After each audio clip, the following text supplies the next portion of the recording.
Bismillahirrahmanirrahim. Assalamualaikum warahmatullahi wabarakatuh.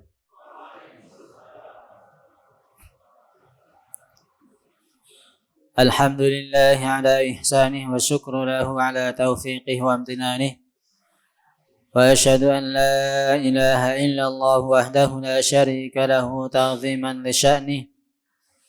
وأشهد أن محمدا عبده ورسوله داعي إلى رضوانه اللهم فإنا نصلي ونسلم على نبينا محمد وعلى آله وأصحابه ومن تبع هداه واستنى بسنته إلى يوم الدين.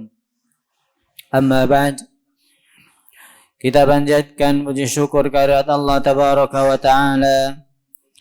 Di kesempatan malam hari ini kita masih diberikan kekuatan, kesehatan, hidayah serta taufik dari Allah Jalla wa'ala, sehingga kita bisa melangkahkan kaki kita menuju rumah Allah untuk beribadah kepadanya, yang kemudian dilanjutkan dengan kajian rutin kita setiap Selasa malam ba'dal maghrib di Masjid Al-Hikmah ini.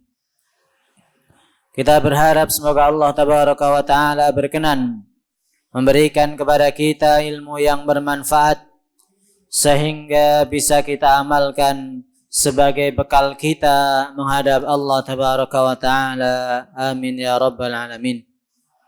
Salawat dan salam semoga senantiasa tercurahkan kepada uswah hasanah kita, Nabi besar Muhammad sallallahu alaihi salatu wassalam, pada keluarganya, sahabatnya, dan umatnya yang senantiasa mengikuti tuntunannya hingga hari kiamat. Kaum muslimin mukminin rahimani wa rahimakumullah. Kita masih melanjutkan pembahasan kajian kita tentang kedudukan akhlak di dalam agama Islam. Islam memandang akhlak memiliki kedudukan yang sangat penting, memiliki keistimewaan, sehingga Islam memberikan penghormatan yang sangat luar biasa mengenai akhlak ini.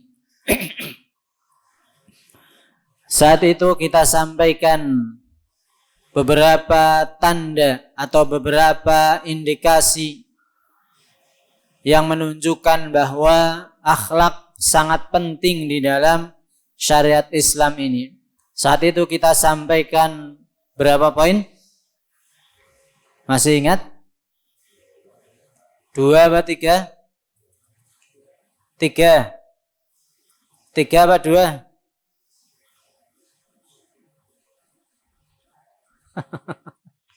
3 apa 2 kok 4 milihnya? Kenapa enggak 1 itu? 3 apa 2? 2. Yang pertama apa? Tanda bahwa akhlak sangat penting di dalam syariat. Apa yang pertama?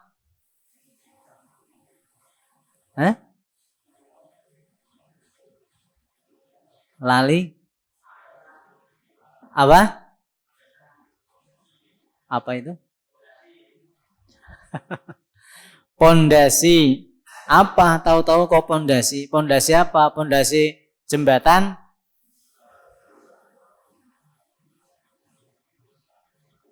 Itu kan akidah, pondasi. Apa? Yang pertama, salah satu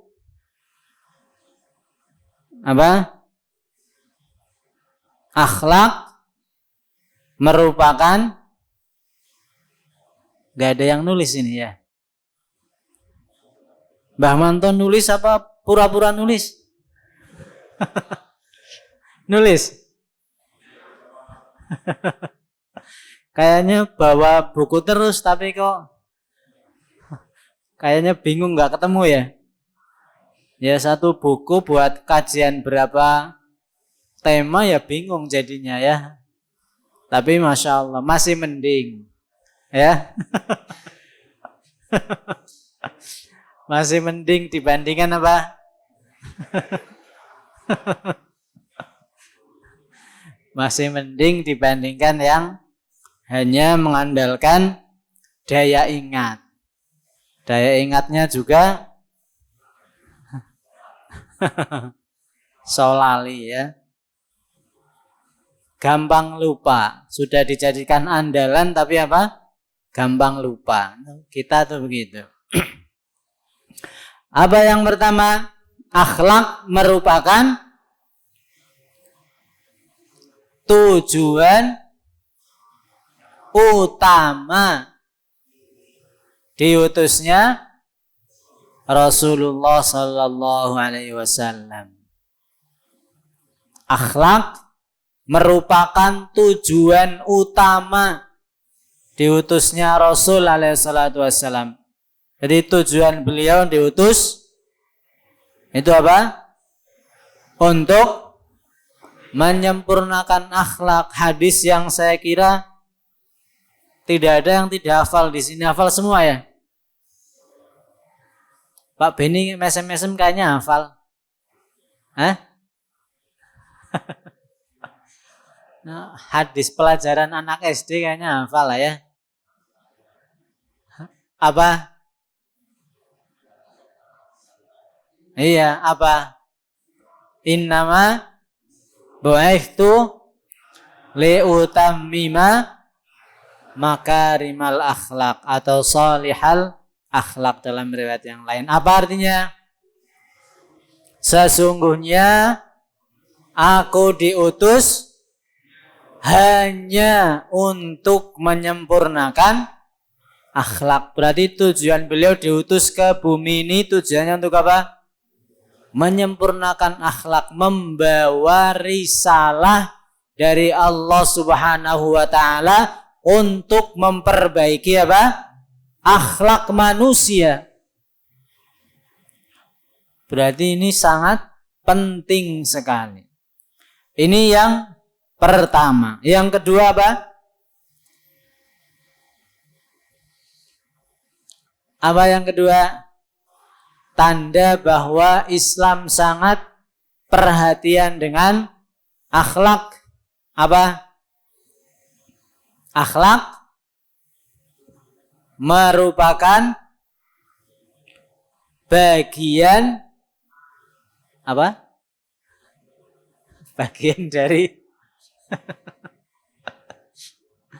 bagian yang tak terpisahkan dari apa? Iman dan akidah. Akhlak merupakan bagian yang tak terpisahkan dari iman dan akhlak. Ada akhlak, ada iman, ada akidah. Akhlak ini tidak bisa terpisah dari yang namanya iman dan juga tidak terpisah dari yang namanya apa? Akidah.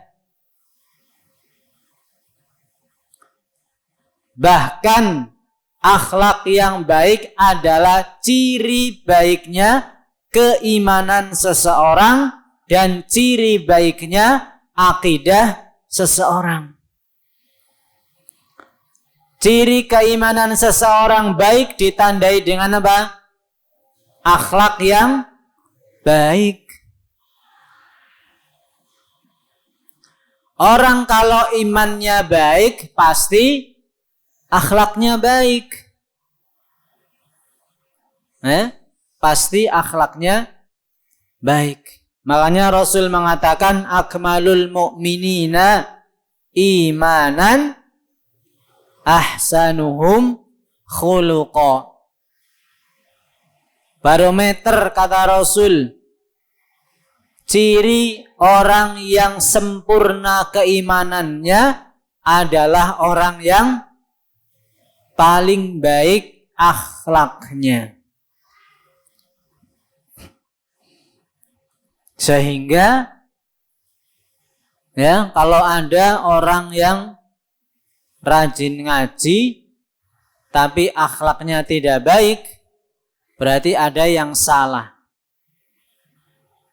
Ada yang salah, rajin ngaji tapi akhlaknya tidak baik. Ketemu orang, ya, apa tuh? Besengut tuh apa? Merengut. Ketemu orang merengut, malah kemudian apa? Bermuka masam dan berpaling. Abasa wa tawalla. Bermuka masam dan berpaling. Ketemu saudaranya, wah ketemu kae, mohlah tak lungo wae, menghindar. Ya. Karena ada sesuatu. Apa? Sesuatunya apa? Duwe utang urung dibayar. Nah, ketemu engko ditagih.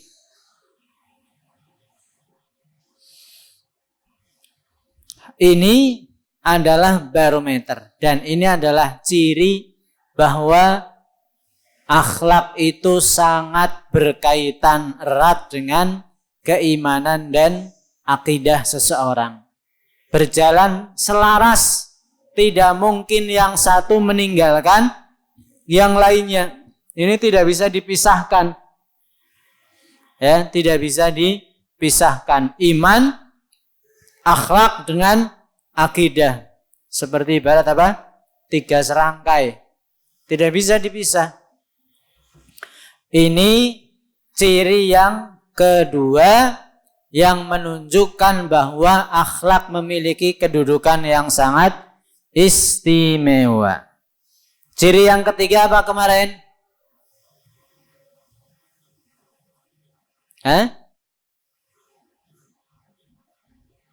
Apa?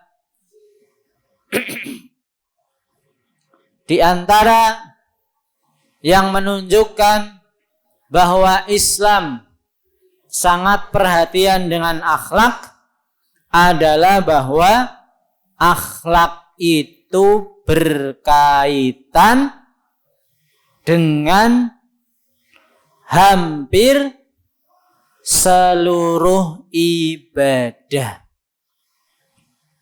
Hampir seluruh ibadah pasti berkaitan dengan akhlak. Contohnya apa? Sholat. Masih ingat kemarin ayatnya? Apa dalilnya? Sholat berkaitan dengan akhlak. Apa dalilnya? Inna sholata tanha anil fahsya'i wal munkar. Ayat lengkapnya apa? Senengnya kok ya ayyuhalladzina amanu. Aja nambah-nambahin. Wa aqimis shalah. Inna sholata tanha anil fahsya'i wal munkar. Dan dirikanlah sholat.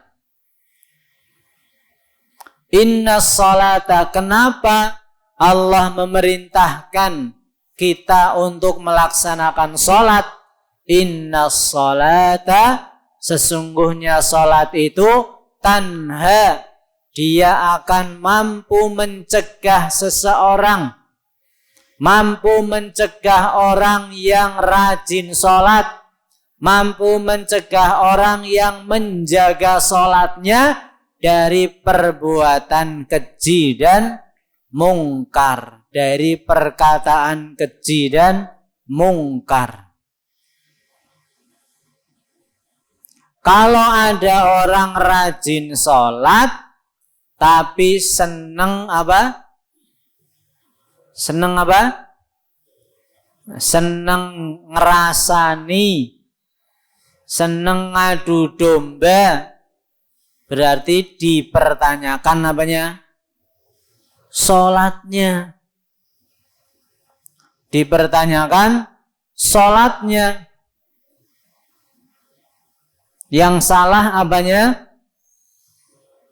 Yang salah ayatnya, karena ayat mengatakan innas sholata tanha 'anil fahsya'i wal munkar, sesungguhnya salat itu bisa mencegah perbuatan keji dan mungkar. Ayatnya salah napa mboten? Tidak mungkin. Terus yang disalahkan apanya?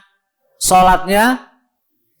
Mosok salat disalahke. Salat kan enggak ngapa-ngapain. Berarti yang salah siapanya? Pelakunya. Yang keliru adalah pelakunya. Oleh karenanya Al-Imam Al-Hasan Al-Basri rahimahullahu ta'ala, beliau pernah mengatakan, dan ini adalah seharusnya menjadi peringatan buat kita, ya. Kata beliau rahimahullahu ta'ala, man shalla sholatan lam tanhahu 'anil fahsya'i wal munkar, sapa wonge, siapa saja yang dia melaksanakan sholat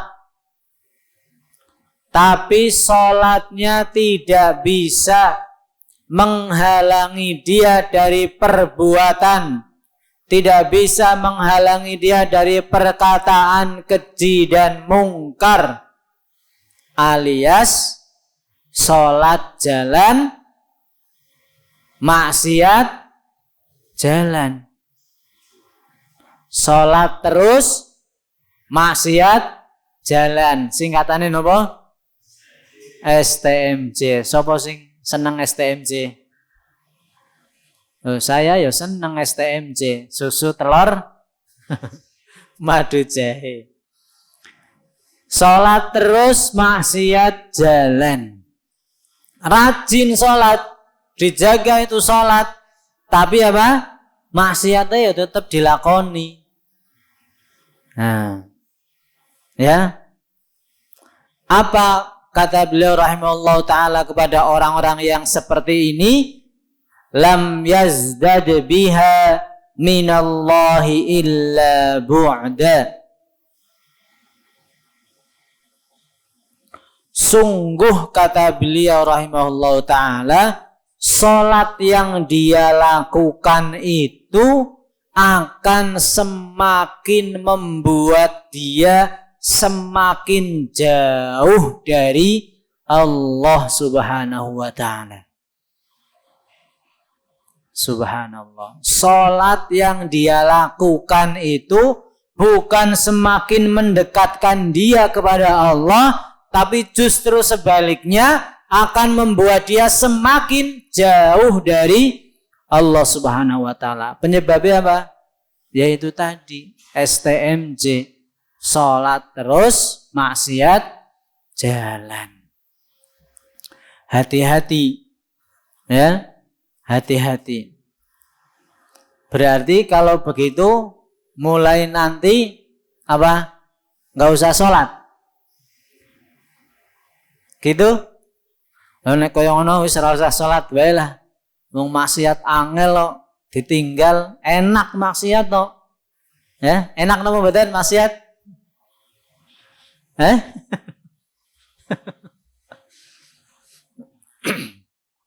Terus gimana? Kalau begitu enggak usah salat lah. Ya enggak begitu. Solusinya bagaimana? Pripun Pak solusine?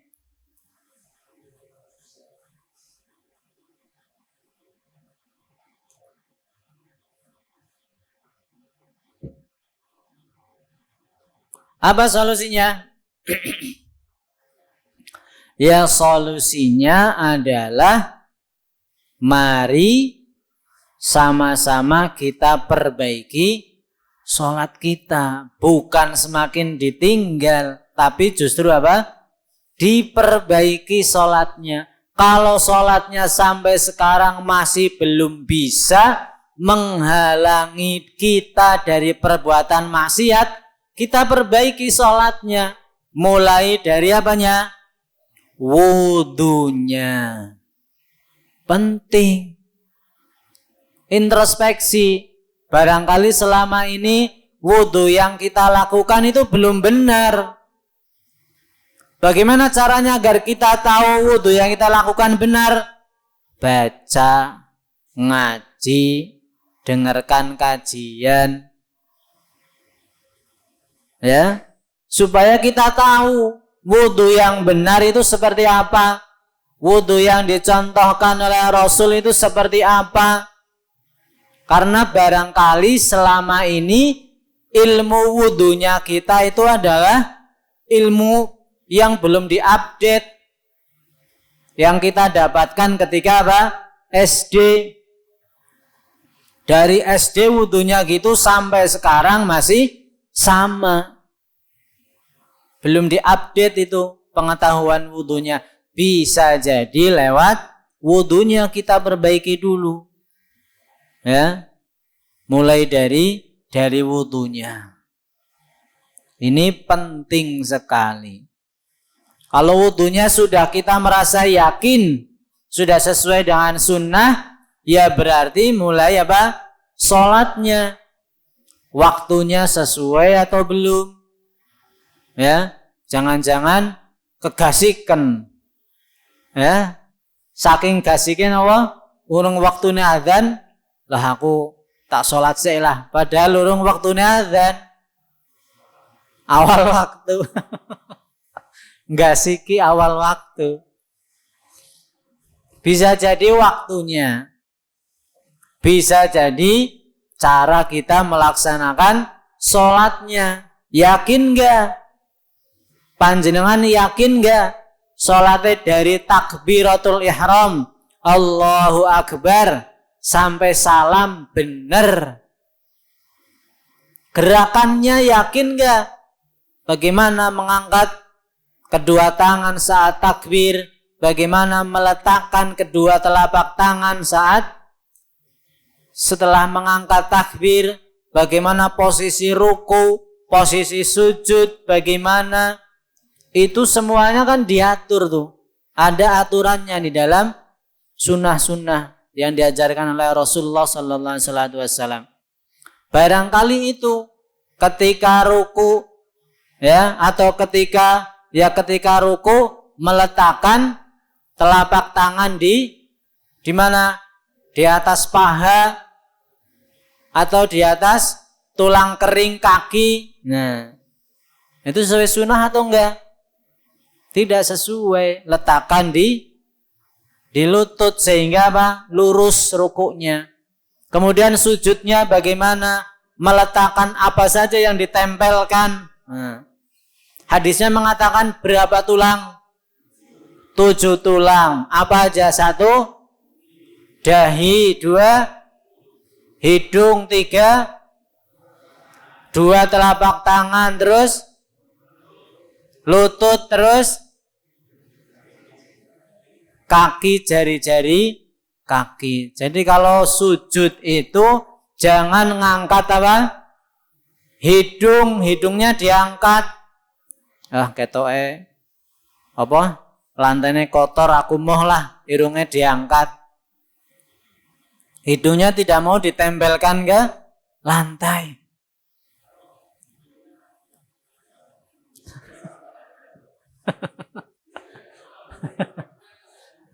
Ya ndusel. Supaya hidungnya kena meskipun enggak kurang maju hidungnya. Kadang kan masih ada yang begitu, hidungnya tidak nempel. Padahal hidung termasuk anggota badan yang harus ditempelkan ke lantai. Atau yang tidak seharusnya ditempelkan apa? Siku tangan. Ya. Sikunya yang ditempelkan ke lantai. Hidungnya tidak nempel tapi apa? Sikunya malah yang nempel. Ya. Gimana? Sholat pakai masker? Ya, secara langsung memang tidak nempel, tapi yang terpenting adalah menyentuh tidak langsung. Ya, menyentuh tidak langsung. Memang ada ulama yang mengatakan makruh ya. Ada ulama yang mengatakan makruh, tetapi jumhur yang saya tahu tidak mempermasalahkan. Sama seperti ketika kita sholat dengan sajadah. Kan begitu. Tidak nempel langsung ke lantai, tapi ada penghalangnya yaitu sajadah. Ya, ini kembali ke keyakinan masing-masing ya. Yakinnya yang mana. Ya, kondisi sekarang memang ada orang yang meyakini lebih aman pakai masker, yaitu keyakinan. Tidak bisa kita memaksakan itu. Harus dilepas maskernya. Ya. Apalagi kondisi yang seperti sekarang. Ya, kembali ke keyakinan saja masing-masing. Enaknya yang mana ya. Tidak ada masalah. Wallahu a'lam. Itu yang saya pahami. Ini yang pertama, yaitu sholat. Jadi ibadah yang kita lakukan pasti akan ngefek kepada akhlak. Sholat juga ada efeknya, ngefek kepada apa? Kepada akhlaknya. Ya, ini baru sholat. Misalkan baru selesai sholat, kemudian pulang ke rumah, kemudian apa?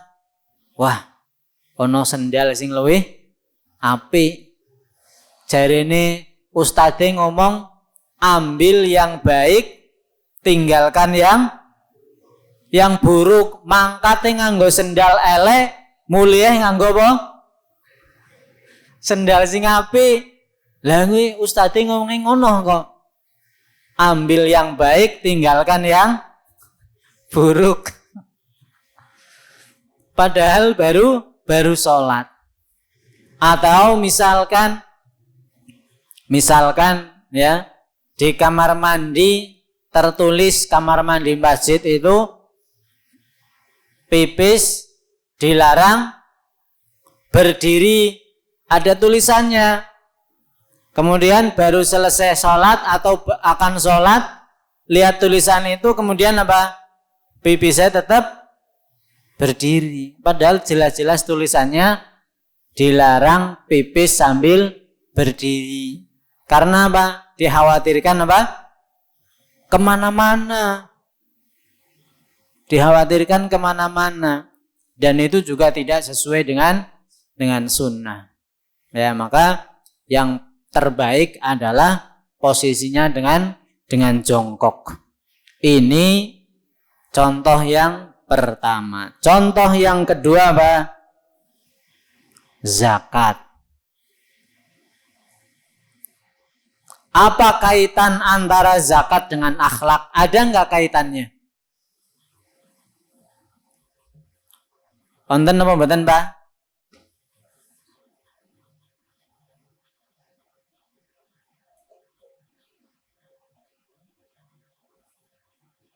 Pripun?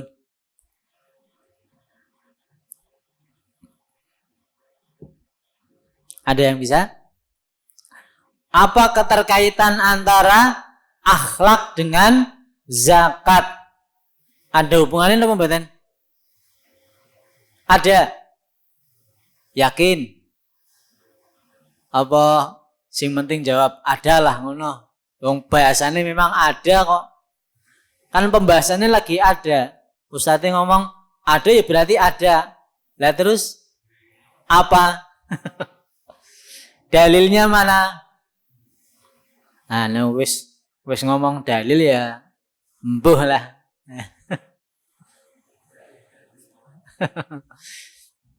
Ada enggak keterkaitan antara zakat dengan akhlak?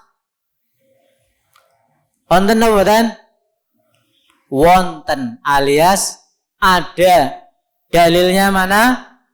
Quran surat At-Taubah ayat 103. Quran surat napa? At-Taubah ayat pinten? 103 At-Taubah ayat 103. Kata Allah Subhanahu wa taala, "Khudz min amwalihim shadaqatan." Ambillah zakat dari harta mereka. Harta siapa? Harta orang-orang yang kaya, yang diberikan kelebihan. Zakat kan untuk orang yang mampu. 2,5%. Setelah itu, setelah Allah Subhanahu wa taala memerintahkan untuk mengambil zakat dari orang-orang yang kaya, kemudian Allah menyebutkan di antara hikmah zakat. Allah menyebutkan di antara manfaat zakat. Kata Allah Subhanahu wa taala, "Tutahhiruhum wa tuzakkihim biha." Apa manfaat zakat itu? Kata Allah, karena zakat itu akan mensucikan mereka dan membersihkan atau mengembangkan harta tersebut. Zakat itu akan mensucikan dan mengembangkan harta yang ada pada mereka. Maksudnya apa? Kata Syekh As-Sa'di rahimahullahu ta'ala dalam tafsirnya, tutahhiruhum, mensucikan. Mensucikan apa? Kata beliau, tutahhiruhum minadz-dzunubi wal akhlaqir radhilah. Kata beliau rahimahullahu ta'ala, zakat itu akan membersihkan seorang hamba dari dosa-dosa dan perilaku buruk alias akhlak jelek. Dengan zakat yang dikeluarkan itu akan mensucikan pelakunya dari akhlak yang buruk serta mensucikan dari dosa-dosa. Makanya di antara efek dari zakat adalah bahwa pertama, zakat akan menghapus dosa. Zakat yang panjenengan keluarkan ketika sudah mencapai sudah mencapai syarat. Apa syarat zakat? 1, nisab. 2, apa yang kedua? Haul, 1 tahun. Ya. Kalau sudah mencapai itu kemudian panjenengan keluarkan, maka zakat yang panjenengan keluarkan itu akan bisa mensucikan dosa, menghapus dosa yang panjenengan lakukan, sekaligus mengikis perilaku yang jelek. Dari sini kita bisa melihat keterkaitan antara zakat dengan akhlak. Zakat yang dikeluarkan itu akan mengikis perilaku atau akhlak nopo? Akhlak yang jelek. Contoh akhlak jelek apa? Kaitannya dengan zakat. Apa? Kikir, medit, pelit, bakhil, napa melih? Lumo, tamak. Tamak apa? Tamak serakah. Nggak ada kaitannya ya. Ya, adalah sedikit aja. Nah, itu. Penyakit ini bakhil, ya, kikir, pelit itu akan dikikis dengan apa? Zakat. Makanya orang yang tidak mengeluarkan zakat itu biasanya orangnya apa? Nah, padahal dia sudah mencapai syarat itu tadi, nisab dan 1 tahun haul, tapi tidak dia keluarkan. Biasanya orang ini apa? Pelit. Kalau sama Allah saja pelit, apalagi sama siapa? Manusia. Allah butuh enggak? Enggak butuh. Sama yang tidak butuh saja dia tidak mau ngasih, apalagi sama yang jelas-jelas butuh. Sama Allah saja dia tidak mau ngasih, apalagi sama manusia. Ini ya efek dari orang yang mengeluarkan zakat, maka dia akan terkikis penyakit apanya? Penyakit medit, penyakit bakhil, penyakit pelitnya akan dikikis dengan zakat yang dia keluarkan. Ini apa? Zakat. Wa tuzakkihim biha, akan menumbuhkan orang tersebut. Satu, mensucikan dosa, terus kemudian juga menghapus, mengikis apa? Sifat bakhil pelit. Kemudian wa tuzakkihim biha, Allah juga akan menumbuhkan orang tersebut. Menumbuhkan apa? Masih kata Syekh As-Sa'di rahimahullahu ta'ala, tazidu fi akhlaqihimul hasanah, akan menumbuhkan akhlak dia yang baik. Pelitnya dikikis, kemudian akhlak baiknya akan ditambah. Berarti sifat baiknya yang ditambah apa? Lawannya kikir apa? Lumo. Bahasa Indonesianya lumo apa? Apa? Dermawan. Dermawannya akan semakin ditambah oleh Allah Subhanahu wa taala, sehingga dia tidak merasa eman-eman mengeluarkan, membantu orang. Dan ini adalah sesuatu yang sangat luar biasa. Wa a'malahumus sholihah, dan juga akan menambah amal solih dia. Ditambah amal solihnya. Maksudnya apa? Dia tambah semangat untuk beramal soleh. Wa tazidu fi thawabihimud dunyawi wal ukhrawi, juga akan menambah ganjaran duniawi dan ukhrawi, serta watunammi amwalahum, Allah akan mengembangkan hartanya, akan diperbanyak hartanya oleh Allah Subhanahu wa taala, semakin dikembangkan hartanya oleh Allah Subhanahu wa taala. Ini adalah keuntungan-keuntungan yang dia dapatkan ketika dia mau mengeluarkan zakat. Kita lihat dari ayat ini bagaimana keterkaitan antara zakat dengan akhlak seseorang. Orang yang mengeluarkan zakatnya, maka penyakit bakhilnya akan dikikis, kedermawannya akan ditambah,